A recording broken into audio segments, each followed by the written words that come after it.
suddenly appearing in the doorway. He waited for an instant, wasting an encouraging smile in the imperfect light, and then shut the doors of the van, leaving the women in darkness. The van started with a jerk and rumbled on its way.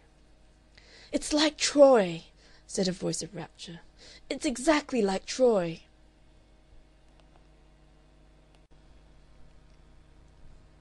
Part 5. So Ann Veronica, enterprising and a little dubious as ever, mingled with the stream of history, and wrote her Christian name upon the police court records of the land. But out of a belated regard for her father, she wrote the surname of someone else. Some day, when the rewards of literature permit the arduous research required, the campaign of the women will find its Carlyle, and the particulars of that marvellous series of exploits by which Miss Brett and her colleagues nagged the whole Western world into the discussion of women's position, become the material for the most delightful and amazing descriptions. At present, the world waits for that writer, and the confused record of the newspapers remains the only resource of the curious. When he comes he will do that raid of the Pantechnicons the justice it deserves.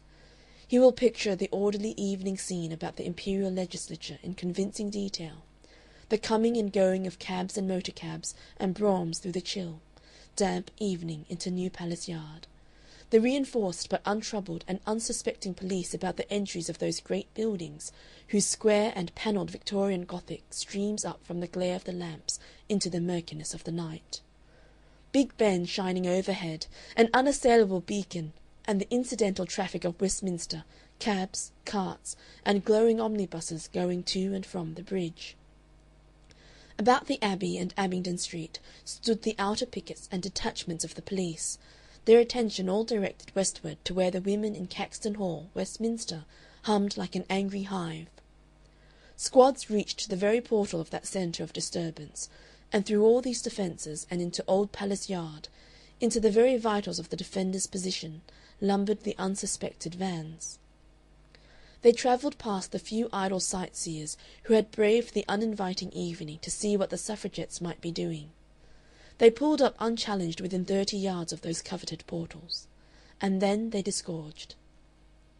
Were I a painter of subject pictures, I would exhaust all my skill in proportion and perspective and atmosphere upon the august seat of empire.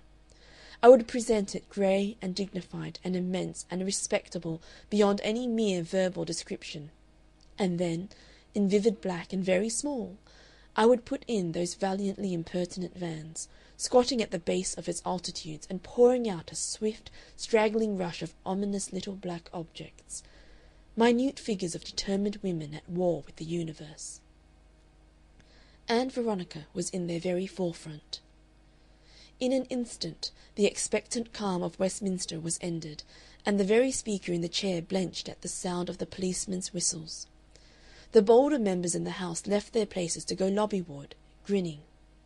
Others pulled hats over their noses, cowered in their seats, and feigned that all was right with the world.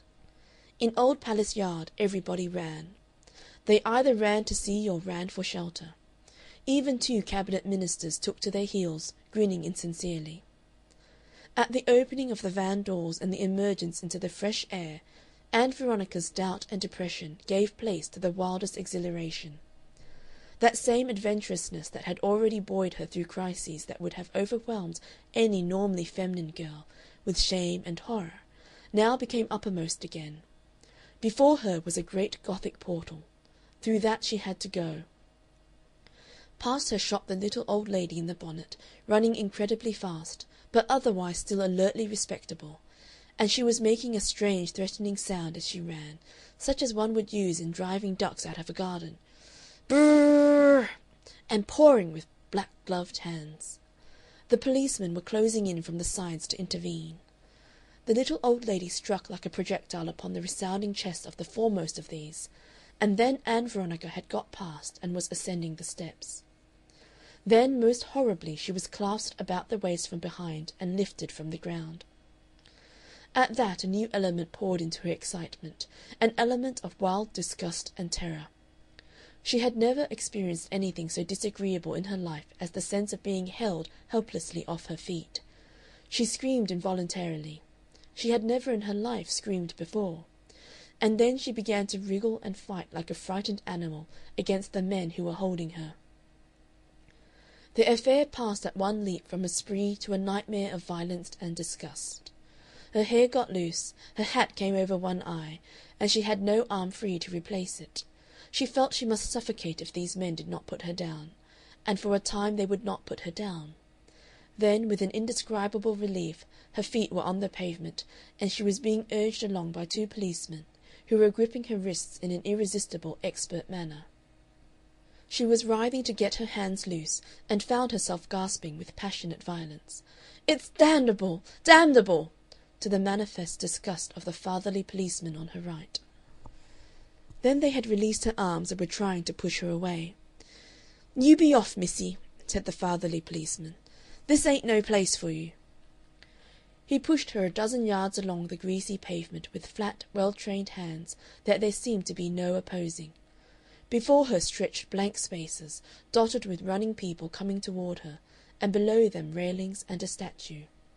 She almost submitted to this ending of her adventure, but at the word home she turned again. "I won't go home," she said. "I won't." And she evaded the clutch of the fatherly policeman and tried to thrust herself past him in the direction of that big portal. "Steady on!" he cried. A diversion was created by the violent struggles of the little old lady. She seemed to be endowed with superhuman strength.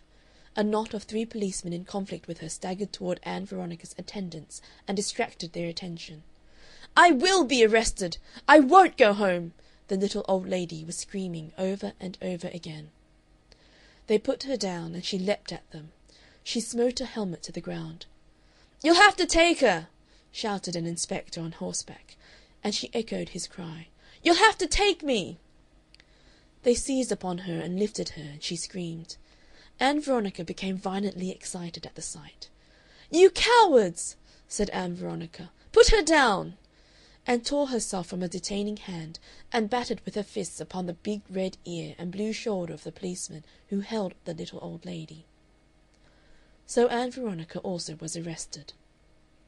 And then came the vile experience of being forced and borne along the street to the police station.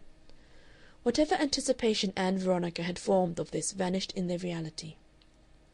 Presently she was going through a swaying, noisy crowd, whose faces grinned and stared pitilessly in the light of the electric standards. "Go it, miss!" cried one. "Kick out at 'em!" Though, indeed, she went now with Christian meekness, resenting only the thrusting policeman's hands. Several people in the crowd seemed to be fighting.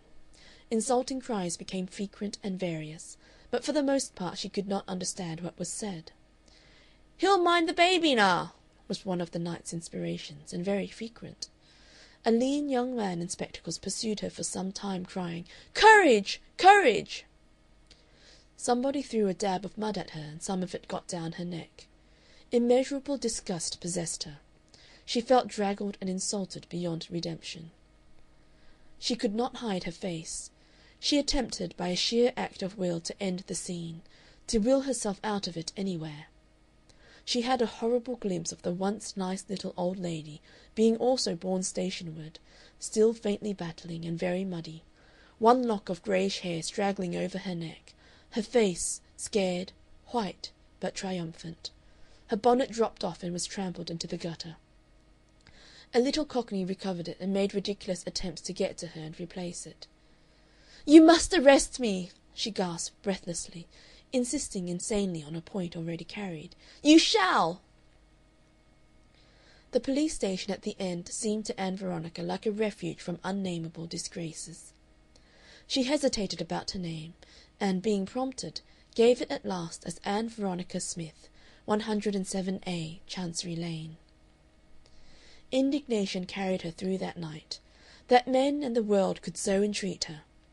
The arrested women were herded in a passage of the Panton Street police station that opened upon a cell too unclean for occupation, and most of them spent the night standing.